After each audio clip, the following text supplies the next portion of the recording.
between the synagogue and the wilderness, which we're going to be talking about tonight, the wilderness. Tiferet's mission is to strengthen the inner lives of Jews and seekers, to promote balance and growth through Jewish spiritual practices. We believe that contemplative spiritual practices that are grounded in Jewish wisdom offer a path to create lives of deeper meaning and happiness, and also help support our ability to do good in the world. So it's far from, well, it's not navel gazing. We work on ourselves so that we can walk in a more open-hearted way in the world and increase our ability to do good in the world.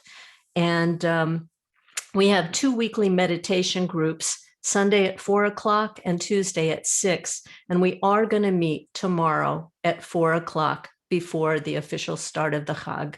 And feel free to join us then. You can register at the website, tiferetproject.org.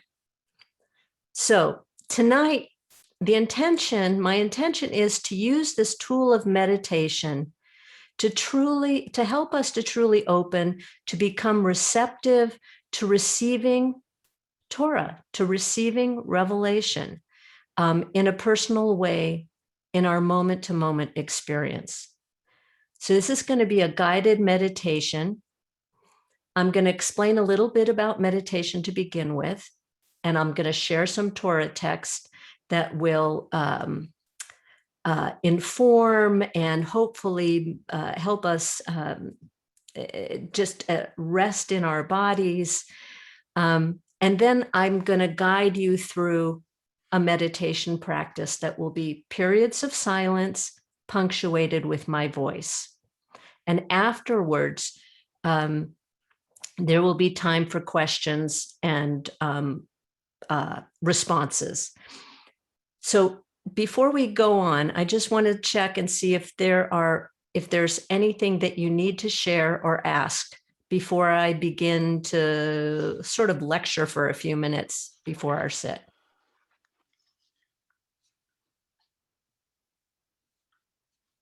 Okay, great. When we get to the questions, and I'll remind you, the norms for safety, this is not a therapy session. We speak only from our personal experience. There's no fixing, advising, or correcting. So whatever statement you make will just be between me and you, and no crosstalk kind of thing.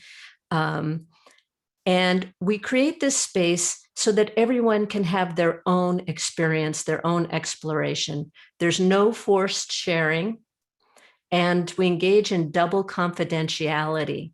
And that means that now that I might actually bump into you at the grocery store, I won't bring up what you chose to share. You can bring it up, your own thing, but I won't bring it up. And it just stays in this place. So meditation. Meditation is many things to people. Jon Kabat-Zinn, who is known for MBSR, or mindfulness-based stress reduction, says that meditation is paying attention in a particular way, that is, on purpose, in the present moment, and non-judgmentally. Whatever form your meditation practice takes, whether you use a structured way of breathing or a particular way of concentrating, whether your posture is seated or standing or lying down. I'll share these words from Rabbi Alan Liu of blessed memory, a marvelous meditation teacher who said that meditation is always about becoming. Meditation is always about transformation. Meditation moves us from one place to another, from unconsciousness to awareness, from tension to relaxation, from being scattered to being centered, from a shallow relationship with the environment around us to a deeper one, and to the environment of the world to a deeper one, from sleep to wakefulness, and from a sense of God's absence to a sense that God was in this place all along and I didn't know it. So the Torah tells us that the Israelites received Torah in the wilderness at Mount Sinai, wherever that was. Apparently, we don't exactly know.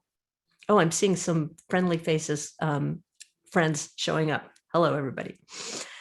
The experience of receiving the Aseret HaDibrot, the 10 utterances, sometimes called the 10 commandments. This is our quintessential experience of revelation as a people, the experience of encounter with God.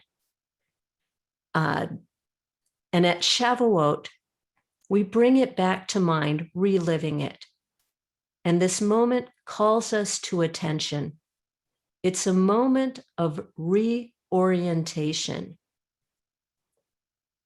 According to the Sfat Emet, the great Hasidic commentator, we connect Passover, our time of liberation, with Shavuot, our time of revelation, because the revelation that we experience at Shavuot, the Sfat Emet says, is precisely proportioned to the liberation, the leave-taking, the clearing out that we experience at Passover. We have to let go of yesterday's Torah, the Torah we know by habit and rote, in order to make room for the Torah peculiar to this moment, the particular truth that we can only know when we leave behind habit and convention, and when we become flush, right up against our actual experience. So this, according to the Sfat Emet, is why we empty the house of chametz, the leavened grains, and by extension, all grain products in the days preceding Passover. This emptying, this letting go of the flour that has become stale, is a tangible representation of the spiritual liberation we hope to achieve. We have to leave, we have to let go of that which is stale in order to make room for that which is fresh and new and arising out of this moment. A little more Torah before we sit. And I'm going to share my screen with you here.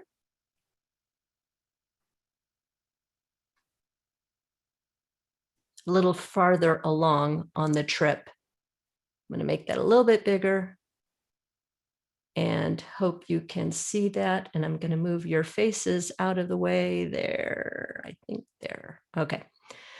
So just for time, I'm going to just do the English.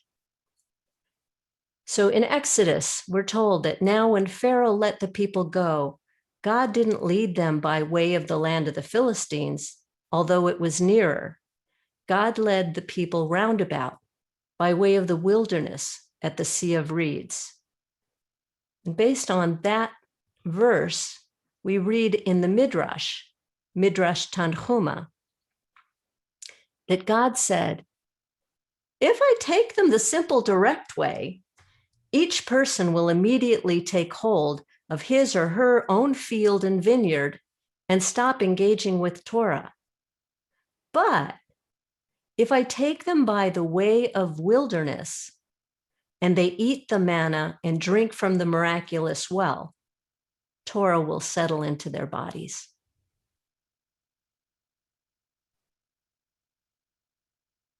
So I'm going to let that sit with you for just a minute. And finally, my final text that I want to share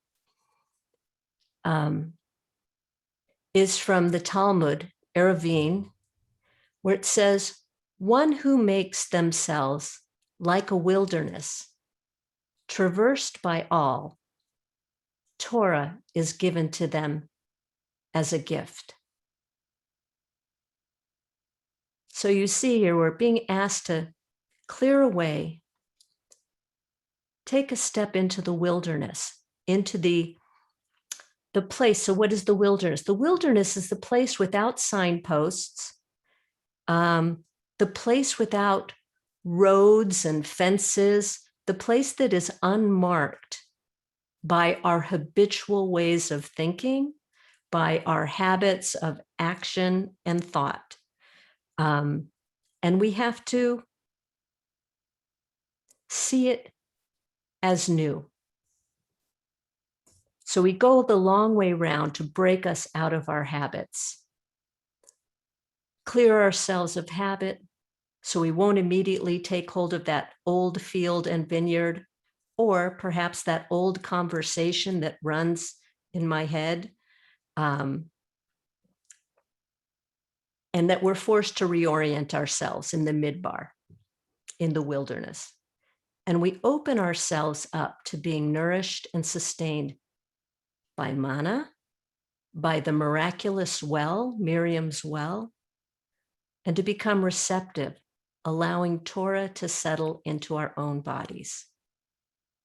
So we do that in meditation. We'll just bring all of that into meditation. And we start by finding our seat. So settle yourself into your chair or on a cushion and have both feet, sit in a way where you can have both feet on the floor.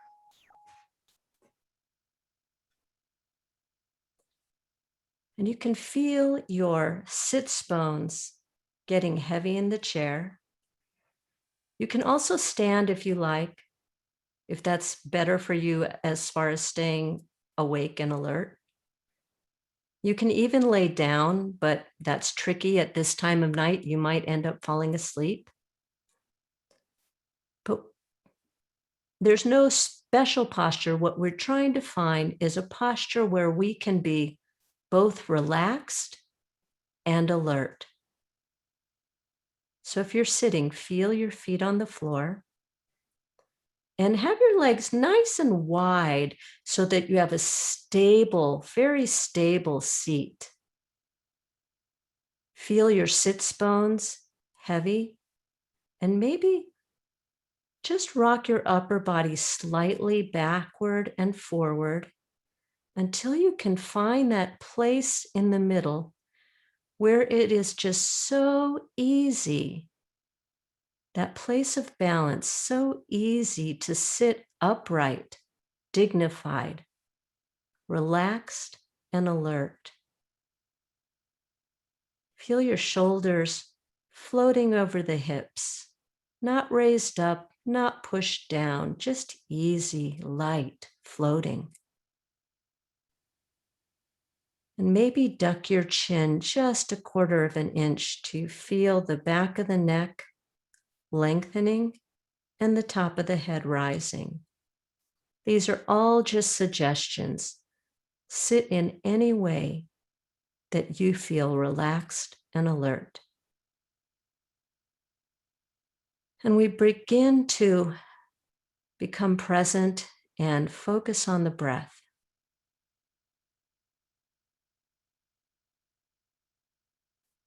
Feel the breath low and slow. Feel the belly expand with the inhale and the transition and the exhale and the transition. We'll take 3 more deep breaths like this, letting the belly be soft. Inhale, feel the belly expand. Exhale, feel the belly contract. And wait at the end of the exhale just a moment before you do it again.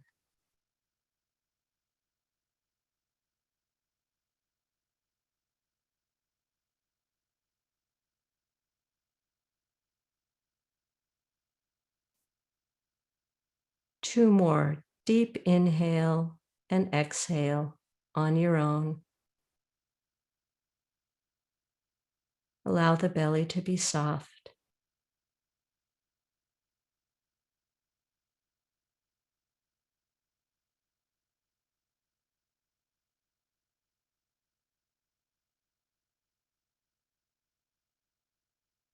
And then continue breathing, letting the breath follow into its own natural rhythm. No right way to breathe, no wrong way to breathe. Just let the breath breathe all by itself.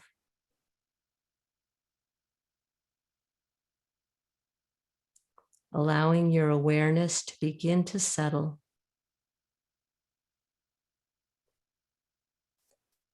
Paying attention to the whole process of breathing as if it's the most interesting thing ever.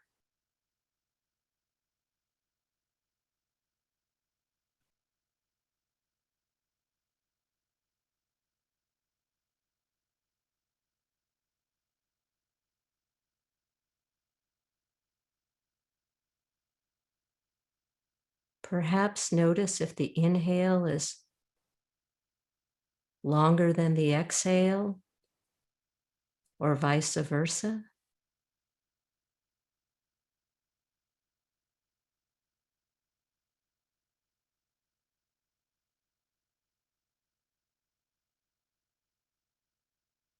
Notice the temperature of the inhale and the exhale. Is one warm and one cool?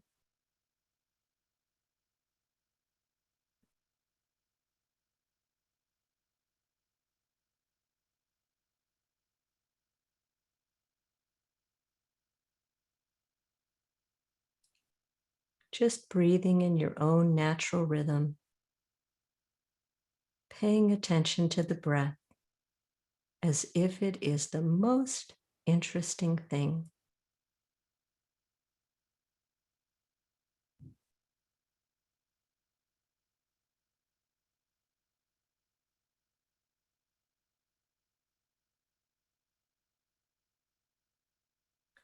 And if your mind begins to wander, you might notice what comes up and label it: worry, daydream, confusion. Just label it and then so gently bring the awareness back to the breath.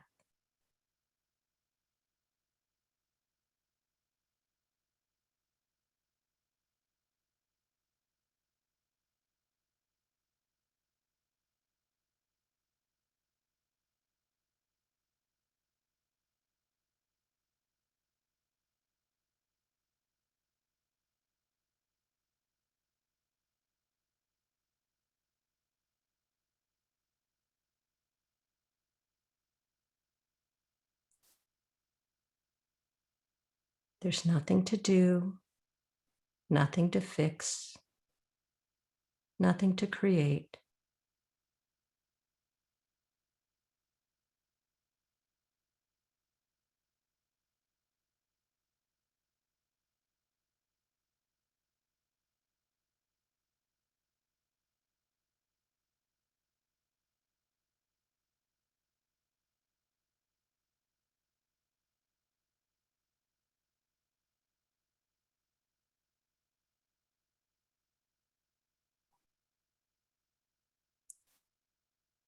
Just allowing the breath to be the Torah of this moment.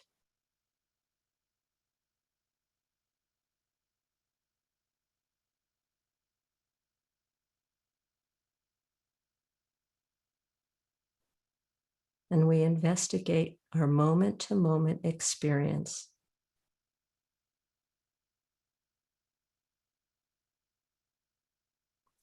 Bringing just enough energy to the feeling of the breath at the tips of the nostrils to keep that in the forefront. And all other thoughts, sounds, sensations can just be floating in the background.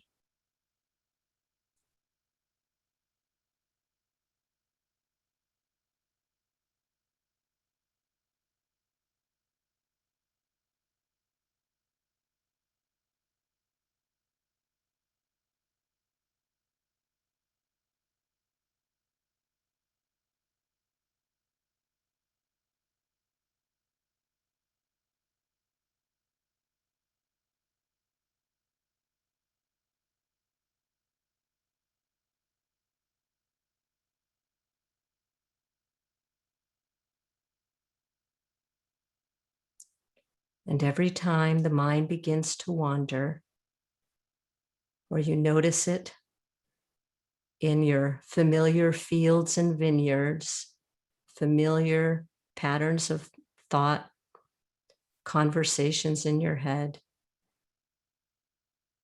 just notice it and then so gently bring the awareness back to the breath.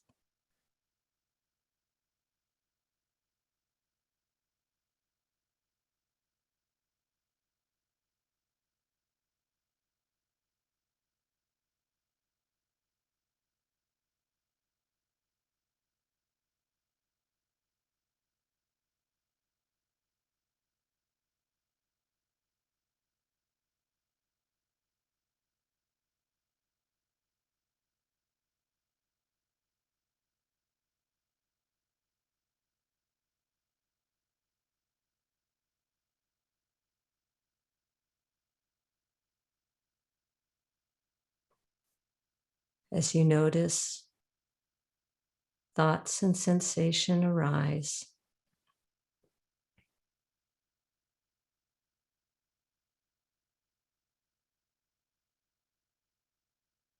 you can just notice, name, and bring the awareness back to the breath.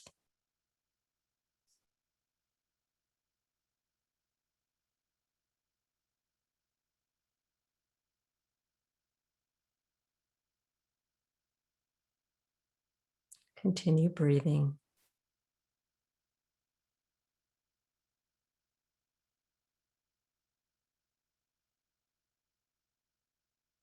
Begin to open to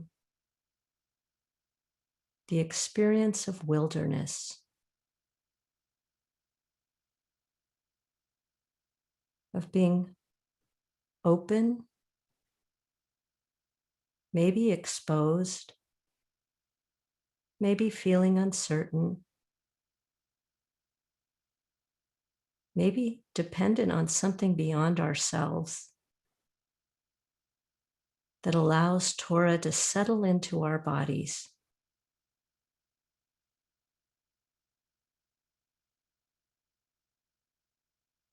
Making space, clearing out, allowing any limiting language and thoughts, judgments, allowing them to just float away, creating this space in which we can become a vessel for Torah, a receptacle.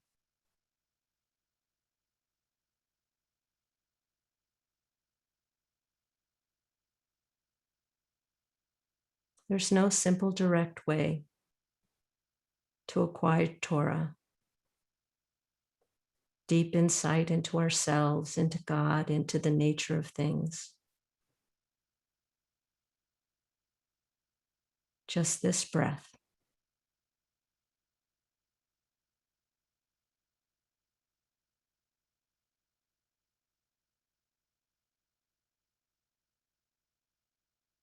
The element of trust.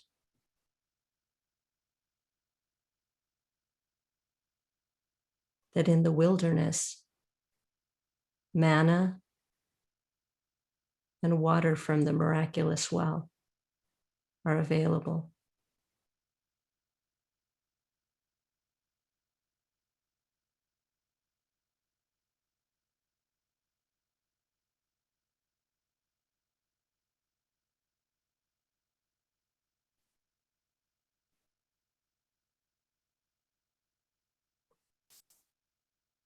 So we continue to settle into our own bodies, feeling whatever you feel when you feel it, and just noticing drowsiness, alertness, joy, sadness, maybe even numbness.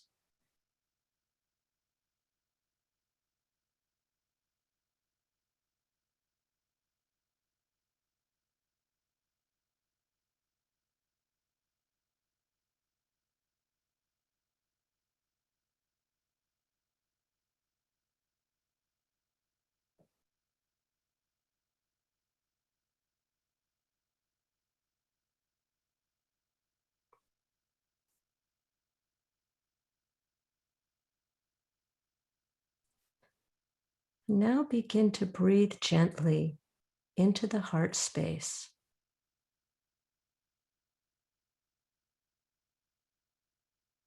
Bring the awareness to the feeling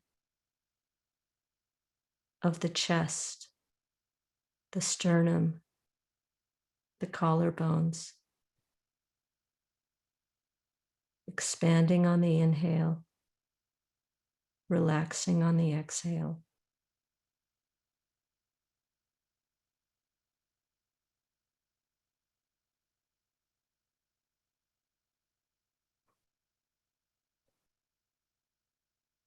Noticing that sense of expansion on the inhale, in the chest, in the heart.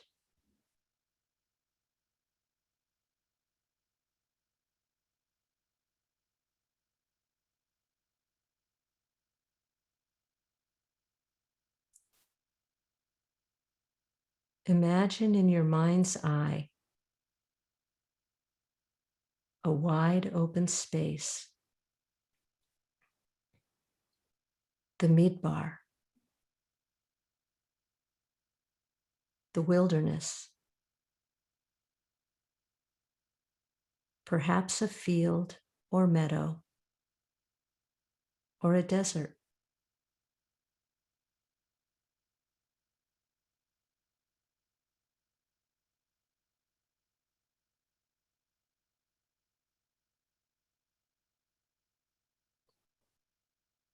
A place without boundaries,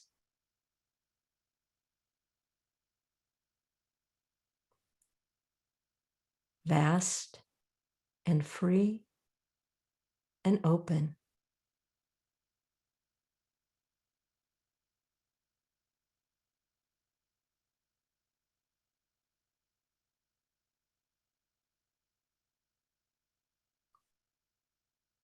With each breath, open into this space.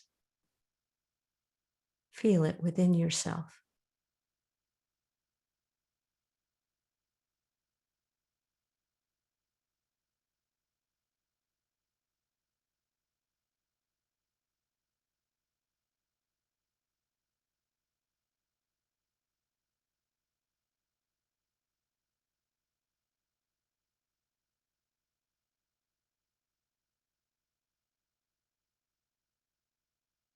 And every time the mind begins to wander, it's so good to know that all you ever have to do is gently bring the awareness back to the breath,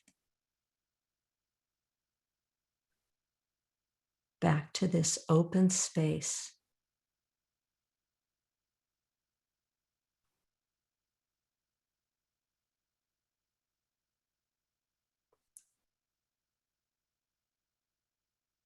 Let this wide open heart space draw you back like a magnet.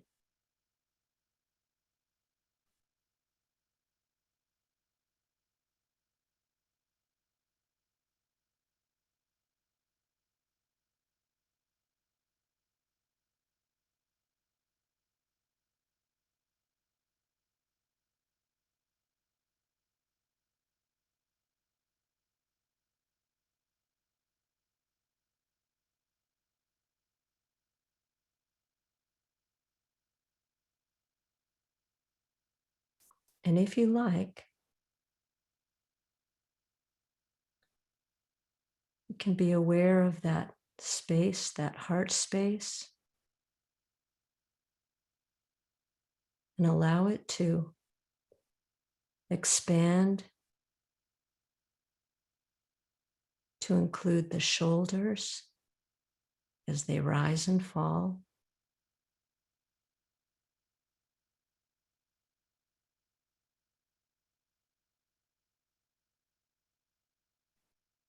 the arms, the upper arms, the lower arms,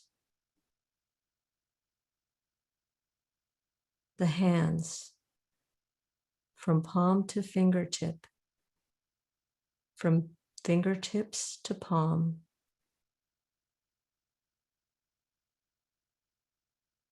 fingertips to elbow,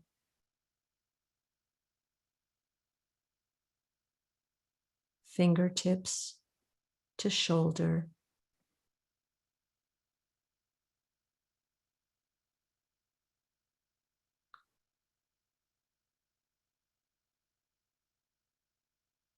and to the back body,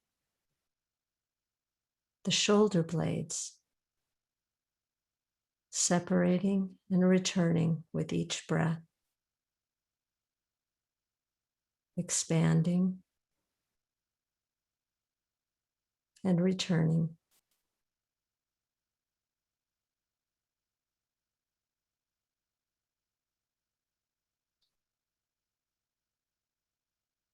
And to the belly,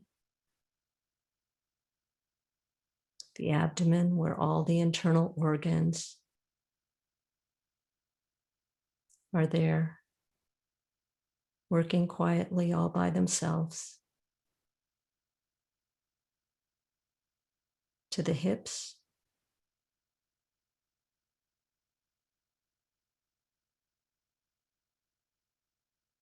feeling heavy, grounded. To the thighs, feeling their weight, their breadth.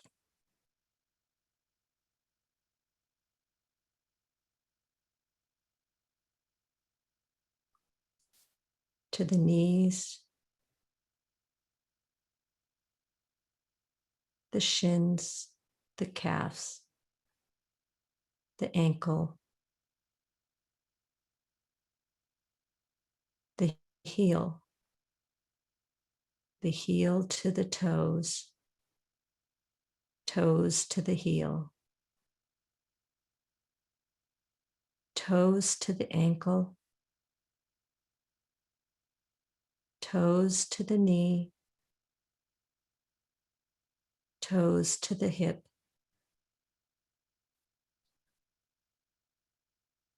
toes to the shoulders, toes to the neck, and toes to the top of the head.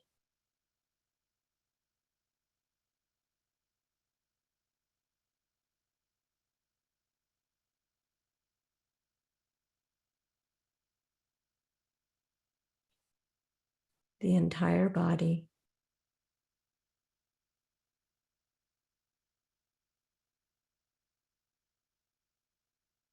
And then settling back again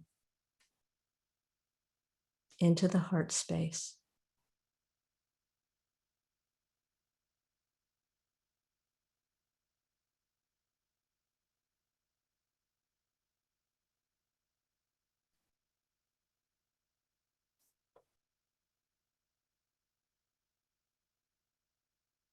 If it's available to you, begin to release, soften your boundaries. Allow your awareness to open like space.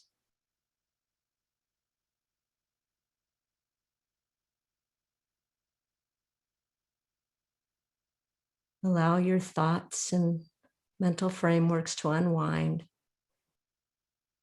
and rest in the oneness of being.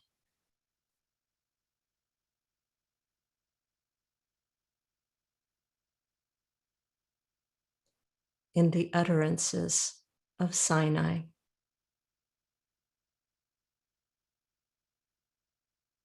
In that wide open space,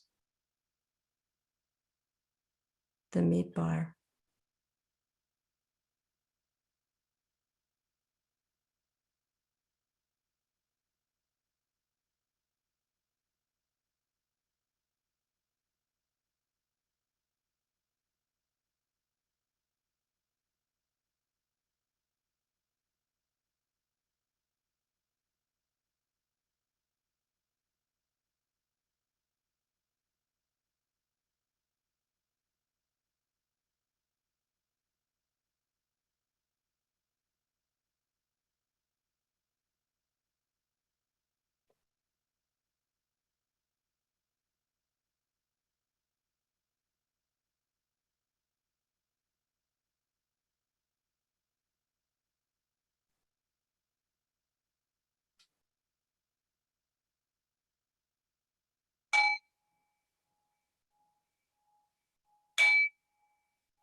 So just take 30 seconds or so to just think about what that was like for you and what questions you might have.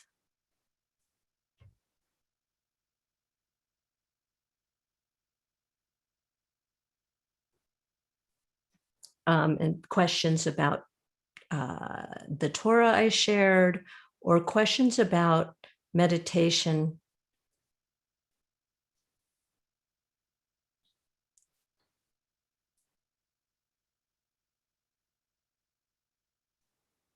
Yeah, you can chant them to Emily, or you can also, do we have a raise hand thing? I don't know if we do.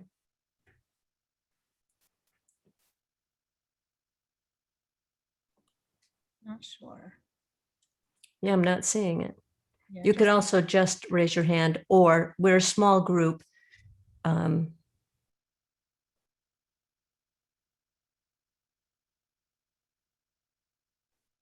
We could just try if you want to just unmute.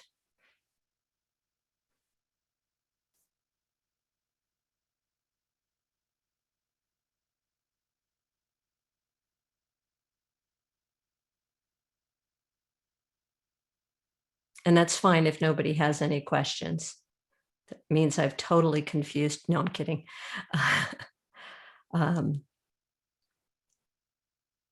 Maddie. I don't have a question, more so just a comment. I mean, I thought that it was a lovely meditation.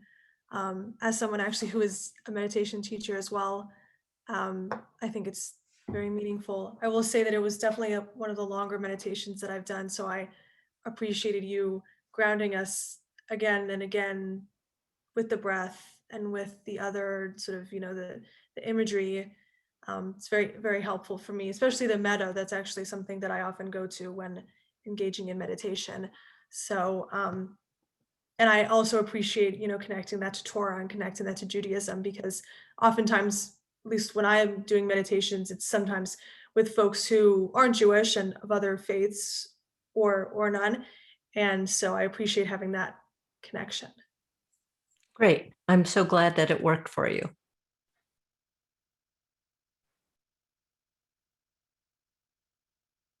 So, this is an interesting combination here. We have people of all different levels of meditation and background and all of that.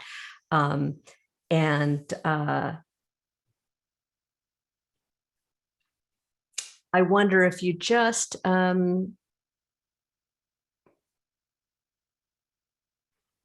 any comment, either questions or comments about your particular experience, and whether there's any possibility of that it actually did what I was hoping, is to make you feel receptive to receiving revelation. And if nobody has questions, oh, Gary. Are you unmuting? Sure, yeah. I'm unmuting. Yeah, since this is about revelation, Shavuot is,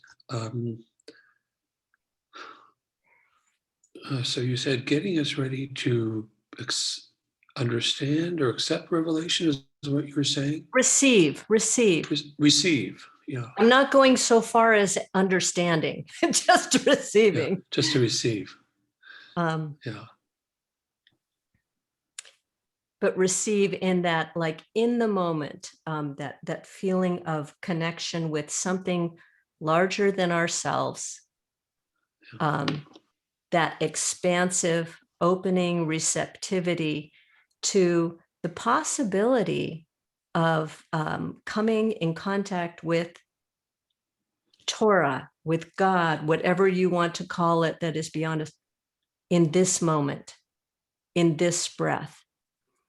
And then watching as our habits of thought take us off somewhere. And we're actually asleep to our experience, because I'm thinking the same thoughts, the thing that I think through all the time, especially limiting language, the language that says, I am not, and fill in the blank, enough, tall enough, big enough, smart enough, good enough, blah, blah, blah, and get kind of lost in that thought. And I pull myself back to notice, like, oh, wait, what is the experience of this moment? This moment. Trying to predict the future, trying to read someone's mind. I can't do that. Right. Can't predict the future. You need to be right here, right now. Right. And to notice that when I am trying to predict the future, I'm making stuff up. I'm just making stuff up. That's called delusion. And when I think I know what you're thinking, that is also me making stuff up.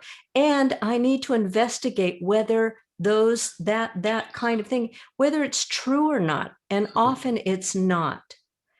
And the Torah of the moment is when I recognize I'm doing that.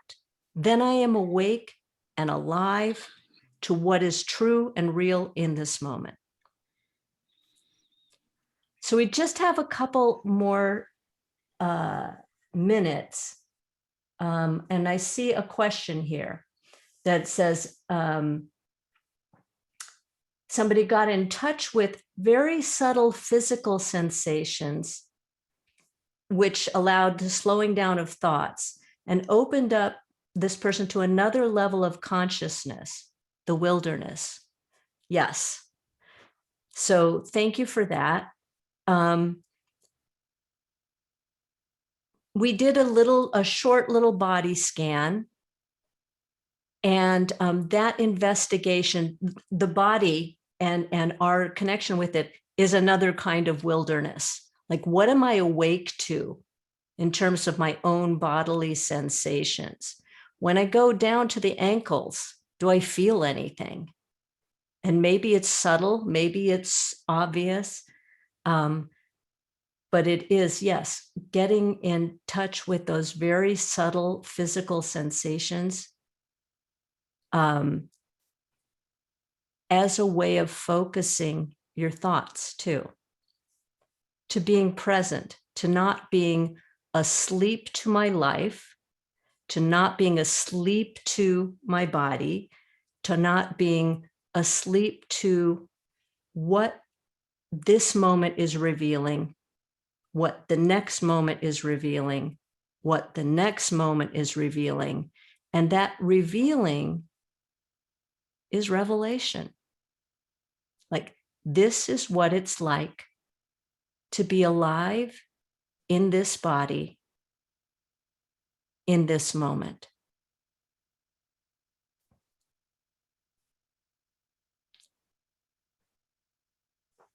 So thank you, everybody. I thought we would have time for another one, but we didn't. If you are interested and want to do more, I'm going to just put the website in the chat. Because we'll be doing this again tomorrow afternoon at 4 o'clock. Project.org. And you can register there. So thank you all for being here. I don't know if I'll see the chat, Emily. If anybody has other questions, I'm happy to answer or stay. Can I stay on? I don't know if I can. We have somebody else starting at 11. You can stay on for the next 10 minutes then. Okay, well, I'll stay on another 5 minutes if anybody has any other questions. Thank you, Cantor Newman, for a beautiful meditation. I had to break out of it, so I didn't fall asleep since I have to work for the next 2 hours. But it was wonderful. I wish you all a wonderful evening, a wonderful Shavuos, and I hope you enjoy your next couple sessions and have a great night. Thanks.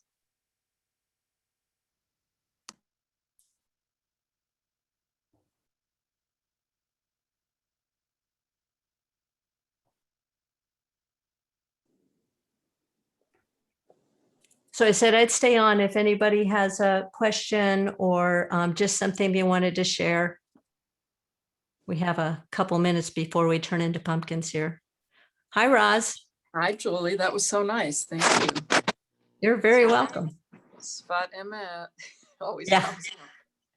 So during the meditation, I'm not sure if I actually smelled something, but I was thinking about fragrances Mm-hmm. and about how, especially now you can smell the flowers that are in bloom, but there's something special about that sensation, that sense of smell, I think. All of the senses, all Yeah. of the senses. So in meditation, you would be careful to notice, like, I'm liking this sense more than this sense. I want to bring more of that sense to me. And which can set us up for dissatisfaction. It's a lot longer teaching, and happy to go into it sometime, but we use all the sense stores, and that's kind of what we're trying to cultivate, is being awake in all the sense stores: sight, sound, smell, touch, and thought. So you kind of use thoughts as if that's a sense also. Mhm. Well, a lot of people meditate with incense. I know. Yeah, it can be, yeah, right. So you can use, just like I was using the breath as a way to focus, you can use the sense of any of the senses as a way to focus. You could use